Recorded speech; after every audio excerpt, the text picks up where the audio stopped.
ಎಲ್ರಿಗೂ ನಮಸ್ಕಾರ. ನಾನು ಉಷಾ ಶೆಟ್ಟಿ, ಕನಿಕರ್ ಬ್ಲಾಗ್ಗೆ ಸ್ವಾಗತ. ಇವತ್ತಿನ ವಿಶೇಷ ಬೆಳಗಿನ ತಿಂಡಿಗೆ ರಾಗಿ ದೋಸೆ. ಈ ರಾಗಿ ದೋಸೆನ ಯಾವ ರೀತಿ ಮಾಡಬೇಕು ಅಂತ ನಿಮಗೆ ತೋರಿಸ್ಕೊಡ್ತಾ ಇದ್ದೀನಿ. ಬೇಕಾಗಿರೋ ಸಾಮಗ್ರಿಗಳು: 1 ಕಪ್ಪು ರಾಗಿ ಹಿಟ್ಟು, ಉಪ್ಪು ರುಚಿಗೆ ತಕ್ಕಷ್ಟು ಉಪ್ಪು, ಆಮೇಲೆ ಸ್ವಲ್ಪ ಕರಿಬೇವನ್ನ ಕಟ್ ಮಾಡಿಕೊಂಡು ಇಟ್ಕೊಂಡಿದ್ದೆ ಸಣ್ಣಗೆ, 1 ಈರುಳ್ಳಿ ಸಣ್ಣಗೆ ಪೀಸ್ ಮಾಡ್ಕೋಬೇಕು. ಅದನ್ನ ತುಂಬಾ ದಪ್ಪ ಇದ್ರೆ ದೋಸೆಗೆ ಸರಿ ಆಗಲ್ಲ, ಸಣ್ಣಗೆ ಅದನ್ನು ಹೆಚ್ಚಿಟ್ಕೋಬೇಕು. ಕೊತ್ತಂಬರಿ ಸೊಪ್ಪು ಇದನ್ನು ಸಣ್ಣಗೆ ಇಟ್ಕೋಬೇಕು.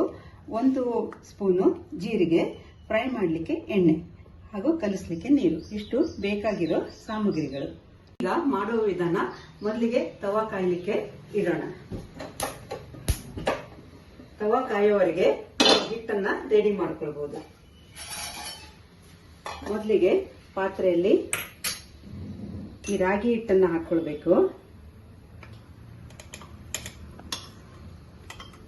ಇದಕ್ಕೆ 1 ಅರ್ಧ ಸ್ಪೂನು ಉಪ್ಪು, ರುಚಿಗೆ ತಕ್ಕಷ್ಟು ಉಪ್ಪು.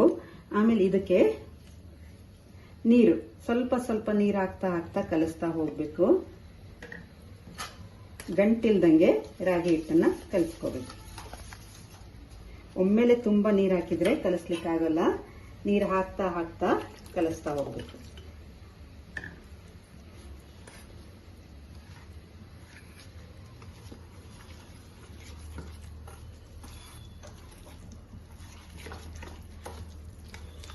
ಗಂಟಿಲ್ದಂಗೆ ಎಲ್ಲಾನು ಗಂಟು ಬಿಡಿಸ್ಕೊಳ್ಳಿ. ಈಗ ಮತ್ತೆ ನೀರು ಹಾಕಿ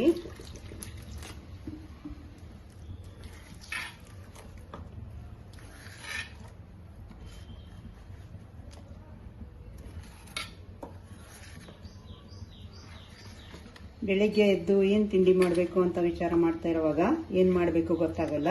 ದೋಸೆ ಹಿಟ್ಟು ಮಾಡ್ಕೊಂಡಿರಲ್ಲ. ಅಂತ ಟೈಮ್ನಲ್ಲಿ ನಾವು ಈಸಿಯಾಗಿ ಮನೇಲಿ ರಾಗಿ ಹಿಟ್ಟಿತ್ತು ಅಂದ್ರೆ ದೋಸೆ ಮಾಡಿಕೊಟ್ರೆ ಮಕ್ಕಳು ಚೆನ್ನಾಗಿ ತಿಂತಾರೆ.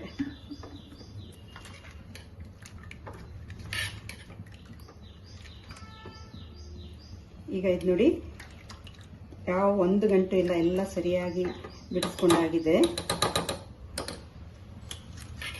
ಆದ್ರೆ ಹಿಟ್ಟು ಇನ್ನೂ ಸ್ವಲ್ಪ ನೀರಾಗಬೇಕು. ಯಾಕಂದ್ರೆ ರಾಗಿ ಬಾಯ್ಲ್ ಆಗ್ಲಿಕ್ಕೆ ನೀರು ಬೇಕಾಗುತ್ತೆ. ಅದಕ್ಕೆ ಬೆಳಗ್ಗೆ ಉಳಿಬಾರ್ದು ದೋಸೆ.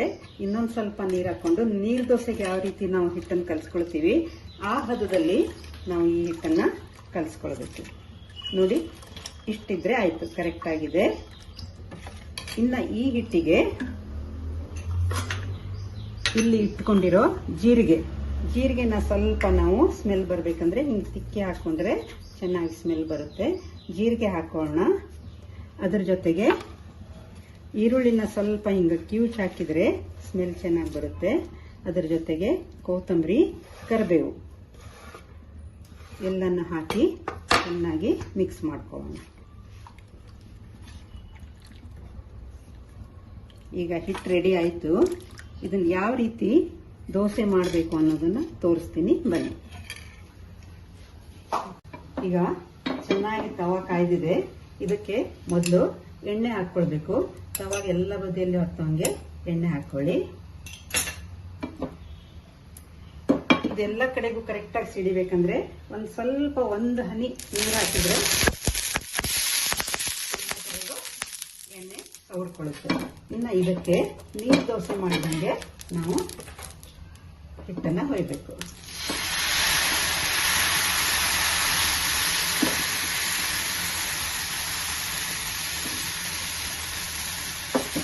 ಇದನ್ನು ಇಮಿಡಿಯೇಟ್ಲಿ ಮುಚ್ಚಿಡಬೇಕು.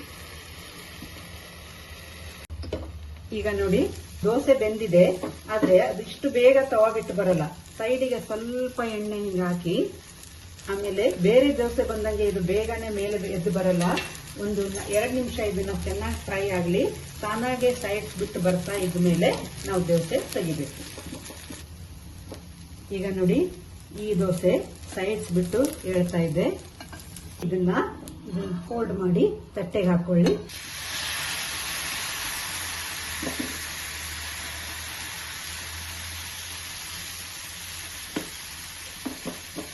ಇದನ್ನ ಮುಚ್ಚಿ. ಇದು ಚೆನ್ನಾಗಿ ಫ್ರೈ ಆದಾಗ ಗರಿಗರಿಯಾಗಿ ಮಸಾಲೆ ದೋಸೆ ತರ ಬರುತ್ತೆ. ಮಕ್ಕಳು ದೊಡ್ಡವರು ಎಲ್ಲರೂ ತುಂಬಾ ಇಷ್ಟಪಟ್ಟು ತಿಂತಾರೆ. ಇದನ್ನ ಬೆಳಿಗ್ಗೆ ತಿಂಡಿಗೂ ಮಾಡ್ಕೋಬಹುದು, ಇಲ್ಲ ಊಟದ ಟೈಮ್ನಲ್ಲಿ ಇದನ್ನ ಮಾಡ್ಕೊಂಡು ಕೊಡಬಹುದು. ಈಗ ನೋಡಿ ಚೆನ್ನಾಗಿ ಫ್ರೈ ಆಗಿದೆ.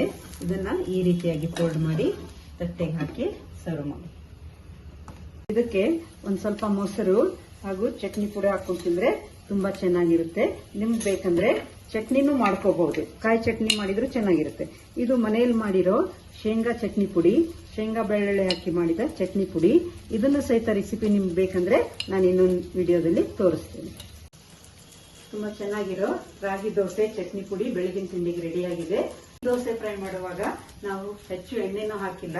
ಆಮೇಲೆ ರಾಗಿ ಉಪಯೋಗಿಸಿ ಮಾಡಿದ್ದಿದೆ, ಚಟ್ನಿ ಪುಡಿನ ಶೇಂಗಾ ಪುಡಿ ಉಪಯೋಗಿಸಿ ಮಾಡಿದ್ದಿದೆ.